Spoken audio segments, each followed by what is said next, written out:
No, the nigga Puff, like, he called, we used to kick it on telephone and shit, after the Mace shit. Right. And the nigga be like, matter of fact, they sent me the girl pictures, like pictures of this girl, like, not the shit that.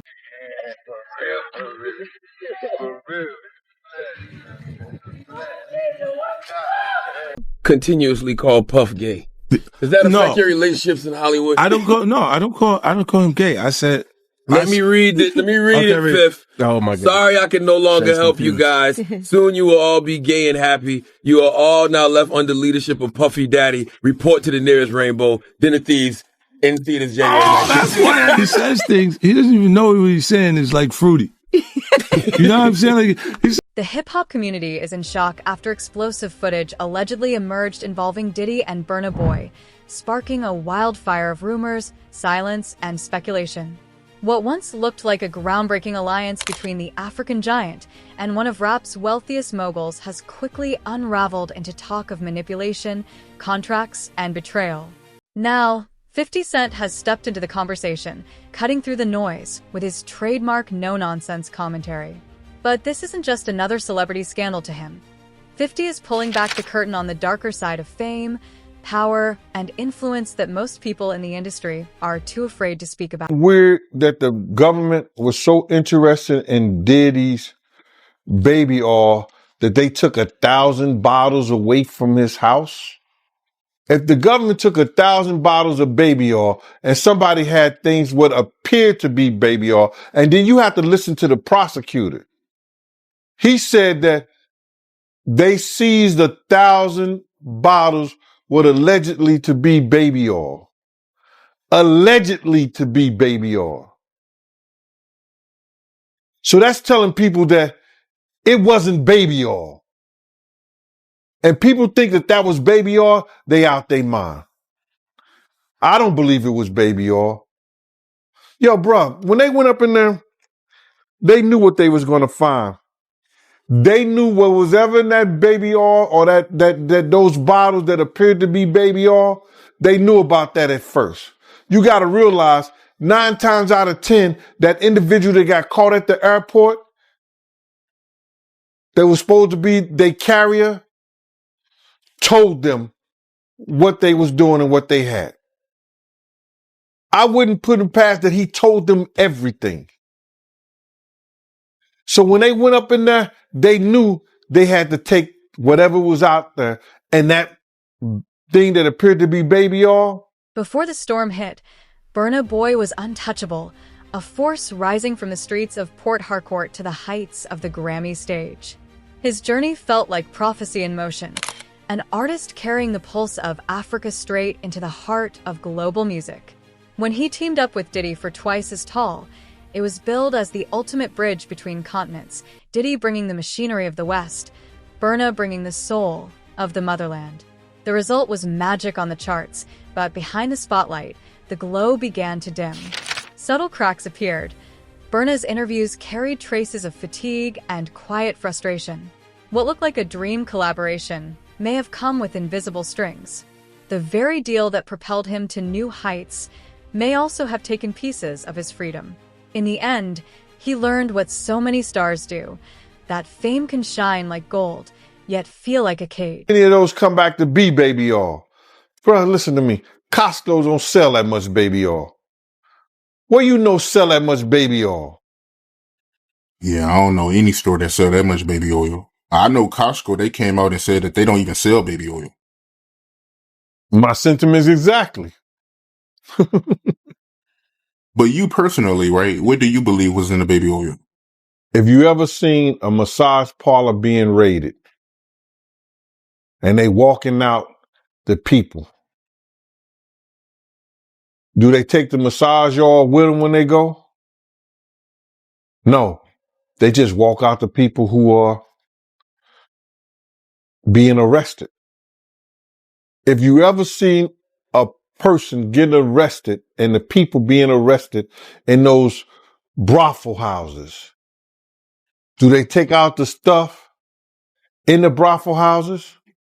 No, they don't. They take the individuals who are being arrested out the brothel houses. For them to take 1,000 bottles of baby oil, it's like that they did not leave one. They left people there, but they ain't leave not one bottle. Nobody needed no baby oil. So my whole thing about it is that, and 9 times out of 10, if I would give it a wild guess, it was, and like some of the people told me, it was probably that GHB. What's that? I think it's gamma hydrox. I looked it up, bro. Let me see. See if I can find it. I know this is just showing everything like that, but oh no. Let me. Yo, somebody tap dance or sing or do something, you know what I'm saying, while I'm doing this. Oh, here it go right here. It's gamma hydroxy butyric.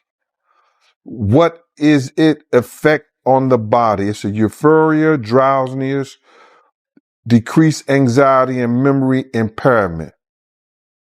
It works on the nervous system and gives you this feeling of euphoria. So they take that and rubbed it on her, and you forget who you are, what you're doing. It can also give you memory loss, drowsiness. When the alleged footage hit the internet, everything changed. The story stopped being about music. It became about manipulation, power, and control.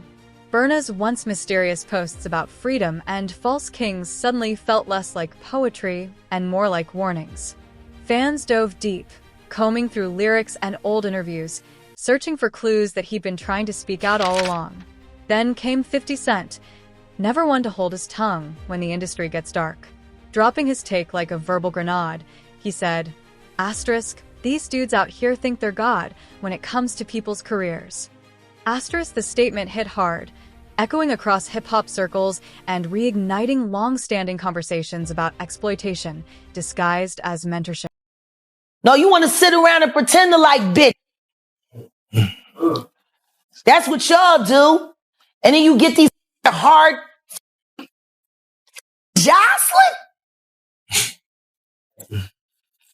So I'm just like curious. these are the you like half man bitches. No disrespect, but Jocelyn rough.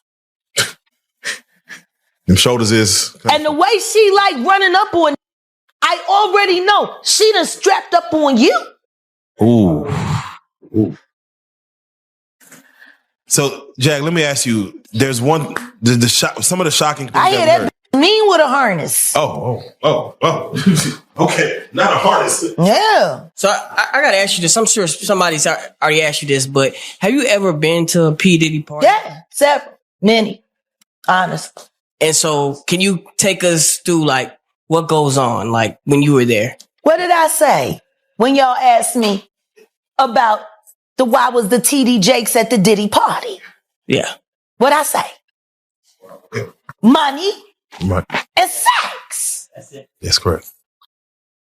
Were you surprised that there were so many cameras in his houses? No. That he was recording these? He is the J. Edgar Hoover of hip hop. Okay. Y'all done seen him put on the pyramid with a skirt? So let me ask you, when you hear that Cassie was told to hire male escorts to come in what they call freak-offs now. Yeah. Is that something normal that happens in Hollywood? Yeah. Freak-offs. Yeah. Okay. Everybody know that. I've been saying it. Yeah. How many times I got these is wild. So do you feel like people, when they hear pink cocaine, Young Miami has to bring across? Wait, the Tusi. Yeah, the Tusi. That's what they call it. I found out. I talked to my drug guy. Because I wanted to be informed. Because people was calling it Tusi, that's calling it the Tunchi. I didn't know which one it was. So I talked to my drug guy, and my drug guy filled me in. And then it made perfect sense. Tusi. Talk to him. Drugs with Jaguar. Let's talk. Drugs education. 101. So 2C is the cocaine. But they take the ketamine and cook it up. And they fold it into the coke. Now, if you don't know what ketamine is what they call on the street Special K. It's a veterinary drug. It's a horse tranquilizer. Now, gay men have been using this for years. See, back in the day, if you went to a gay party or a gay rave, there were certain drugs that you would always find on hand. Viagra, ecstasy, Special K, and cocaine. Now, see, the cocaine keep you up all night, but unfortunately, it gives you limp noodle because of with the blood flow. So you wants to fuck with a half-hard dick all night. So that's why you have the Viagra to make sure that the dick involuntarily stays hard while you're numbing your fucking self with the coke. Now, see, the ketamine, that's a horse tranquilizer. So that relaxes all your muscles. You could get fucked by 80 fucking ton gorillas. You wouldn't feel a thing. So now, your dick is going to stay hard. You numbed up and you high. You got the ketamine in you so you don't feel shit. Contracts are the unseen chains of the music industry, and few have mastered their pull quite like Diddy. Reports suggest that Burna Boy's agreement handed over slices of royalties, distribution rights, and even control of his tours. On paper, it looked like business. In reality, it blurred the line between collaboration and control. Lawyers say deals like this are nothing new, perfectly legal, yet quietly suffocating. They turn creativity into calculation, passion into percentages. For Burna, the weight he carried might not have just been emotional turmoil, but the fine print itself. In a world where image sells and signatures bind, the question isn't who makes the music, it's who owns the soul behind stories and everything like that, because this is stuff that happened back in the day. And then maybe that if they knew there was going to ever be a YouTube or they knew there was going to ever be social media, a lot of the stuff probably wouldn't have got played out like it did. But things happen, and these are just stories from the past. I would like to use that as, what you call that, just to clear the facts up what's going on. But it all started, we was in Atlanta. And this story starts when I'm with Puff and he's in the exotic bookstores and he's doing shopping, right? He's shopping, getting his stuff and everything like that. So, you know, this is the first time I was ever in an exotic bookstore with Puff. So, you know, I'm giving him his space. He's taking things off the shelves and stuff like that, because they gave him a brown paper bag. When they gave him a brown paper bag, he was just putting stuff in there. So I said, damn, you know, he got to go put it on the counter and, you know, show everybody what he's getting. So as he going, I'm just looking at the places where he picking stuff from. So there's one part he picked up some things from up here on my left side. And then he picked like quite a few of them down. I'm like, okay. He put them in the bag. So when I went by there and I looked up there and it said butt plugs. And I was like, hey, yo, I was messing with him because people don't understand, you know, we was like friends. He was a part of the same gang. So I'm still going to tease him. I'm still going to mess with him and everything like that. I could do that. It wasn't just no security thing. So I say, yo, what are you getting this for? And it said butt plugs. And he was like, yo, can I do my shopping by myself? I said, yeah, you could do it by yourself, brother. And he started walking and everything like that. So when he got to, I just waited at the counter. So when he got to the counter, he didn't even have to show the guy nothing. He just gave the guy a wad of money. I mean, like he gave the guy a stack, something like this. And Puff wasn't the dude that carried no 20s and no 50s and nothing like that. And I mean, like, he just said, boom. And we walked out the store.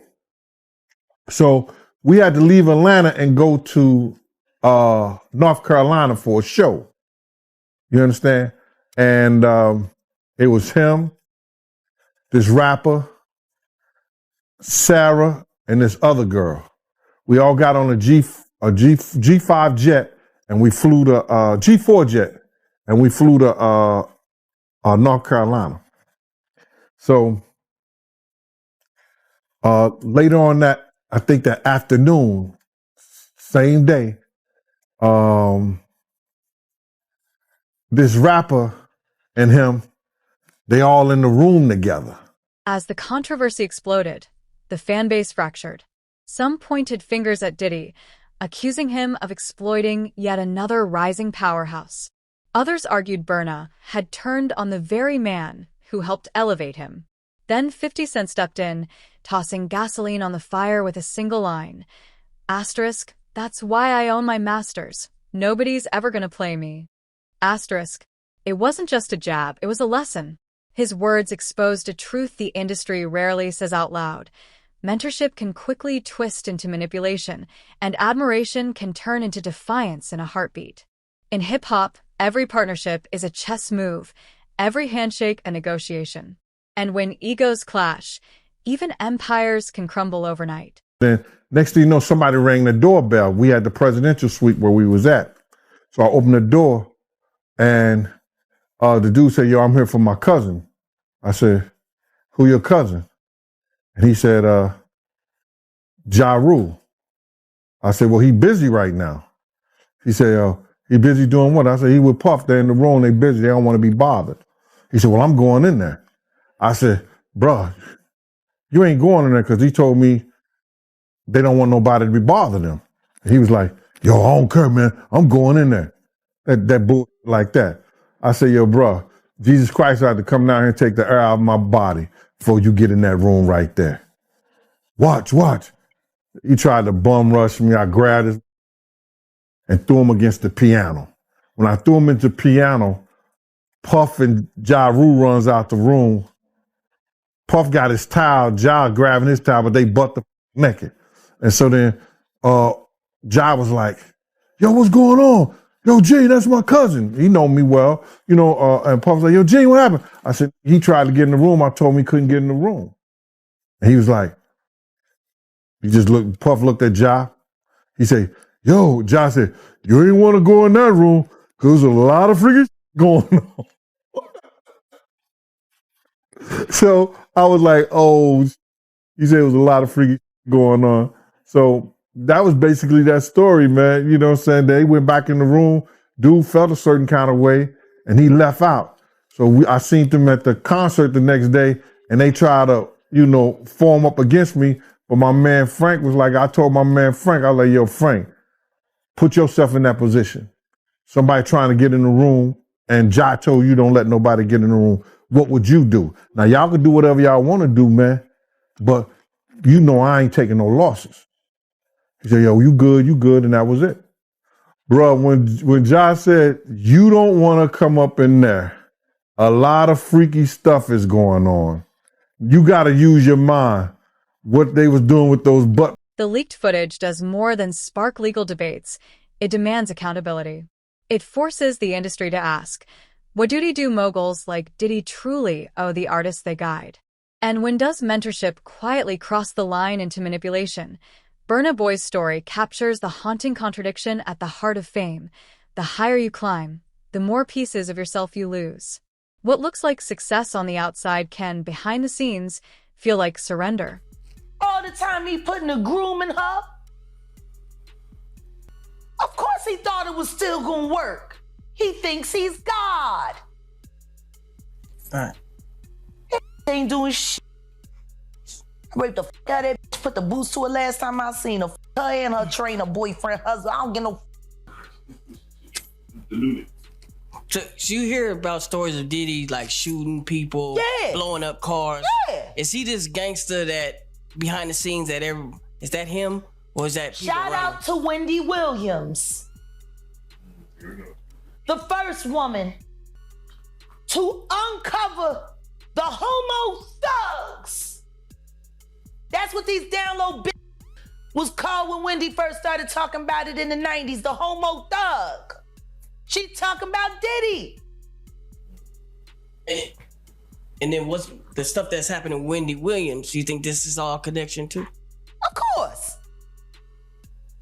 They've been waiting. He's been waiting. He was waiting for Kim. Remember? He was waiting. The casket was ready. She was literally casket ready. Some people are saying the whole Wendy Williams documentary that she's pretty much allegedly playing this way to keep herself safe from him, from any unaliving. It's been working for Orlando Brown. Why wouldn't it work for Wendy? To play crazy. Why wouldn't it work? Hey, no. Hey. The oosh gosh whoosh wash. Orlando's brilliant. Right. Yeah. Y'all spent time with him. We did. He's highly intelligent. Yes. Imagine what it's been like to wear this character for this long. No, I can only... That he does is a character. Actually, the shit he does online is the best acting he does. Is he speaking truth? Of course he is. Yeah, no. We seen Quiet on set. Major pain in his ass. Literally. Since he was a kid. Man. And then eating milk, running the fuck around, talking about expensive pain in his ass. Wait, this is Philly you're talking about now. Wait a minute, Jack. Fuck me. Wait a minute. He's a fucking Fruit Loop. He Diddy-fied. This is Philly. He's a deep fried period. He Diddy-fied. He Diddy-fried. He the Diddy do-I-bop. Fuck me. Real rap. You think that audio that they put out was real? Yeah, that was him. Nicki put that out there. That Nicki recorded that at the freak off in the Calabasas. Man. She been waiting to drop that shit on Meek. Oh, man.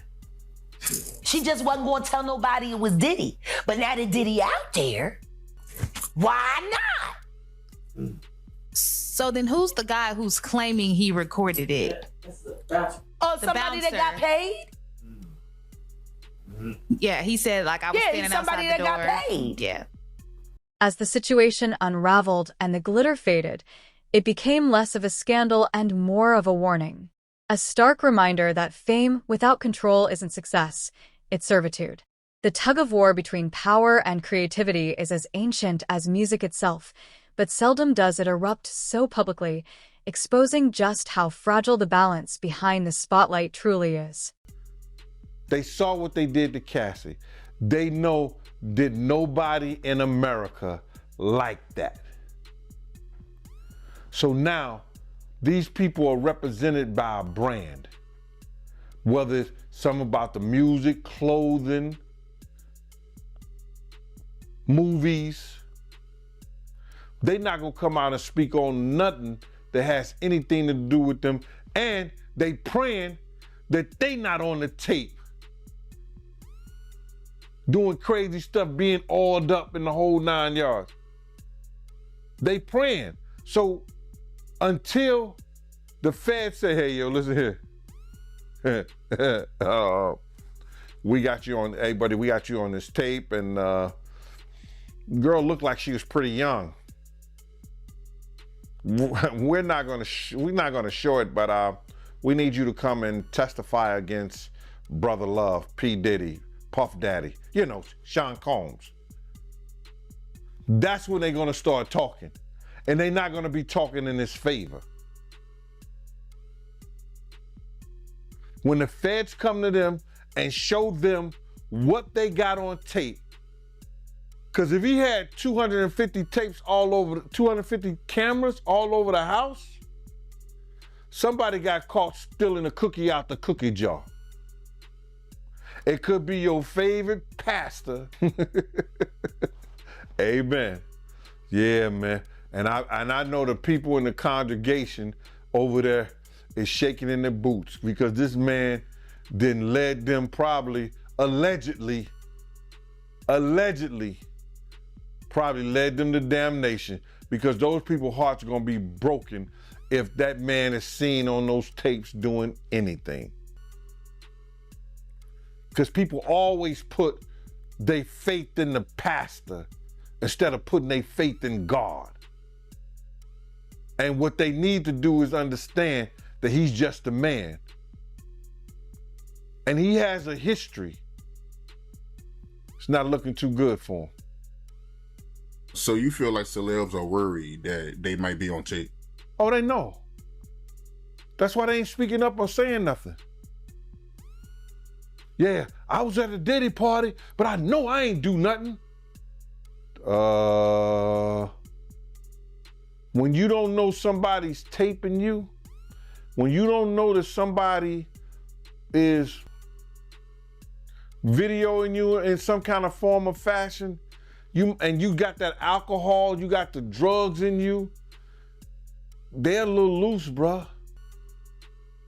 They let down all their inhibitions. The music is pumping. He said it himself. He got it so hot in there that you got to take your clothes off. He said that himself, bruh. So a lot of them, like what was what he said? I think a lot of them was being swallowed. Have you ever been swallowed? They tell off on themselves all the time, man. You just gotta listen. But why do you think Diddy had all them hidden cameras? Bruh, when you that powerful, you didn't get that powerful without having 1 or 2 or maybe 3 ups on somebody. Diddy always been the type of individual that want to have ups on the next person no matter what they was doing. Like, he always played artists against each other. He did it to Big, he did it to Craig Mack. You understand? I said before, he did the stuff to Ja Rule, you know what I'm saying? So had the ups on Ja Rule so he could go after Jay-Z. You understand what I'm saying? So he always played those kind of up games on people. So to have those cameras and know what he was doing is gonna give him the ups on everybody who came to that party. Even your favorite basketball player. Ain't no party like a Diddy party.